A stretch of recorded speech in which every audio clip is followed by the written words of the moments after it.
নমস্কার বন্ধুরা, আমি মধুমিতা নিয়ে চলে এসেছি আজকে আবারও একটা নতুন রেসিপি।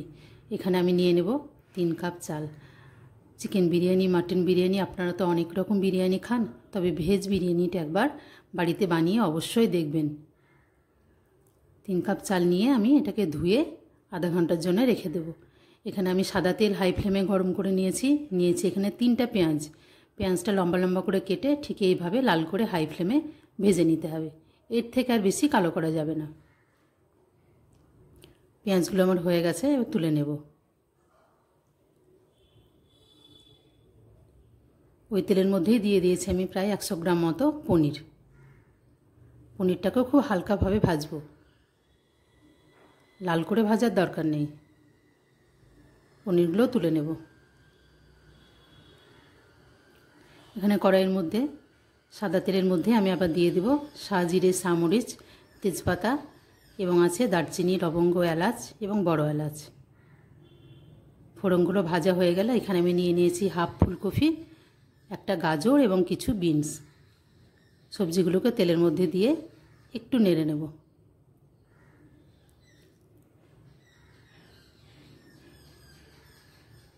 এটা আমি ঢাকা দিয়ে রাখবো 5 মিনিটের জন্য। সবজিগুলো হালকা ভাজা হয়ে গেছে, এবার আমি দিয়ে দেব কিছু মশলা। নিয়ে নিলাম আমি 1 চামচ রসুন বাটা। আগে রসুনটা একটু ভাজা করে নেব, তারপরে দেব বাকি মশলাগুলো।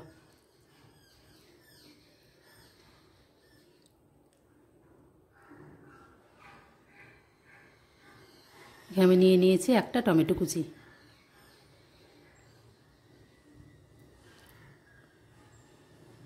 দিয়ে দেবো 1 চামচ মতো আদা বাটা।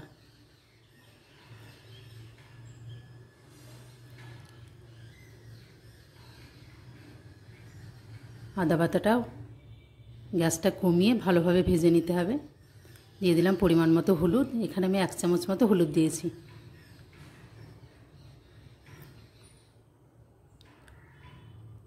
রান্নাটা আমি পুরোটাই করব প্রেসার কুকারের মধ্যে, শুধু কড়াইয়ের মধ্যে আমি সবজিগুলোকে একটু কষে নেব। এখানে দিয়ে দিলাম আমি 1 চামচ ধনে গুঁড়ো, 1 চামচ জিরে গুঁড়ো এবং 1 চামচ মতো কাশ্মীরি লঙ্কা গুঁড়ো।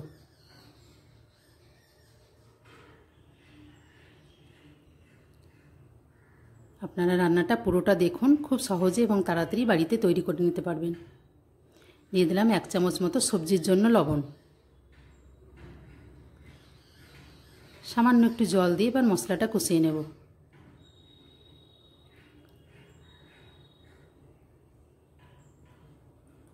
দিয়ে দিলাম এখানে 1 চামচ মতো বিরিয়ানি মশলা।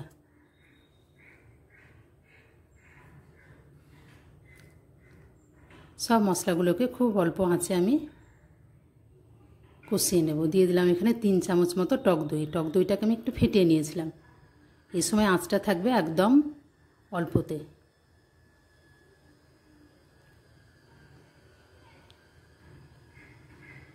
দিয়ে দিলাম যে আগে থেকে পনির ভেজে রেখেছিলাম পনির, সেগুলোকে এখানে মশলার সঙ্গে একটু কষিয়ে নেব।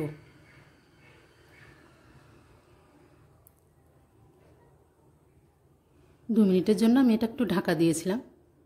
এই সবজিগুলোকে পুরো সেদ্ধ করা যাবে না, এগুলোকে অর্ধেক সেদ্ধ করতে হবে, কেননা আমি এগুলো প্রেসার কুকারে দিয়ে যখন করব তখন ওটা গলে যেতে পারে, তাই এগুলোকে অর্ধেক সিদ্ধ করতে হবে।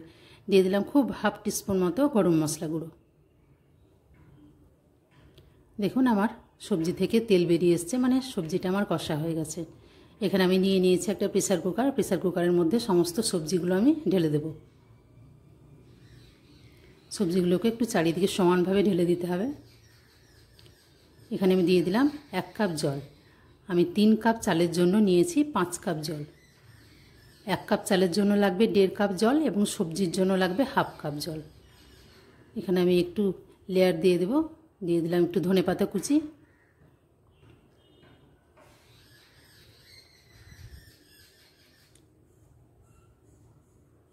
এখানে দিয়ে দিলাম খুব সামান্য পরিমাণে লবণ। সবজিতে তো লবণ আগে থেকে দেওয়াই ছিল। দিয়ে দিলাম খুব সামান্য পরিমাণে গরম মশলা গুঁড়ো।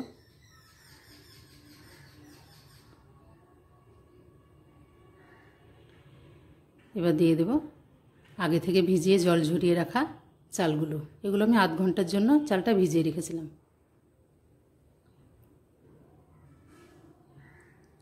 চালটাকে চারিদিকে ছড়িয়ে সমানভাবে দিতে হবে। দিয়ে দিলাম ভেজে রাখা বেরেস্তা। আবারও কিছু ধনেপাতা কুচি দিয়ে দিলাম। বাকি যে চালটা ছিল সব চালটাই এবার দিয়ে দেবো। চালগুলোকে হাত দিয়ে সমানভাবে চারিদিকে ছড়িয়ে দিতে হবে।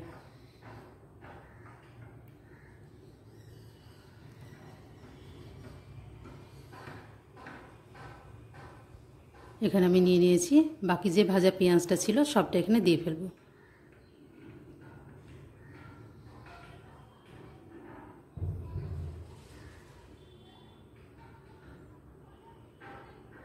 এখানে আমি দিয়ে দেবো 4 থেকে 5টা কাঁচা লঙ্কা, যেগুলো আমি একটু চিড়ে নিয়েছি। আবারও কিছু ধনেপাতা কুচি দিয়ে দিলাম।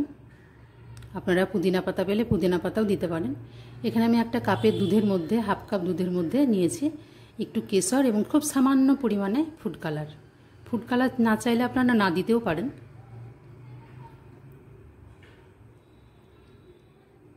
উপর থেকে দিয়ে দেবো 2 চামচ মতো ঘি।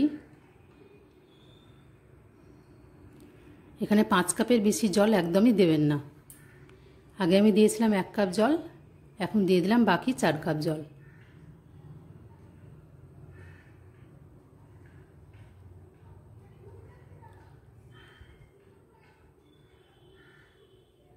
এখানে আমি দিয়ে দেবো 3 কাপ চালের জন্য 3 চামচ, চা চামচের 1 চামচ করে 3 চামচ লবণ। প্রেসার কুকারটাকে ঢাকা দিয়ে দেবো এবং হাই ফ্লেমে একটা সিটি দেওয়ার পরে এটা সিমে 2 থেকে 3 মিনিট আমি রেখে দেবো। দেখুন প্রেসার কুকারটা একদম ঠান্ডা হয়ে গেছে, সমস্ত গ্যাস বেরিয়ে গেছে। এবার আমি প্রেসার কুকারটা খুলব।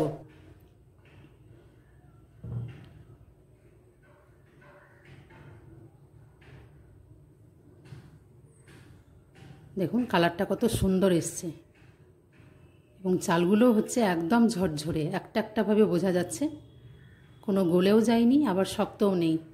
আপনারা ঠিক এই মাপে অনুযায়ী সম্পূর্ণ রান্নাটি করবেন। আমার রান্নাটি ভালো লাগলে অবশ্যই চ্যানেলটিকে সাবস্ক্রাইব করবেন, শেয়ার করবেন, লাইক করবেন এবং বেল বাটনটি প্রেস করে আমার পাশে থাকবেন।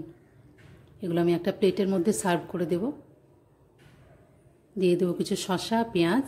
আপনারা চাইলে রায়তার সঙ্গেও এটা সার্ভ করতে পারেন।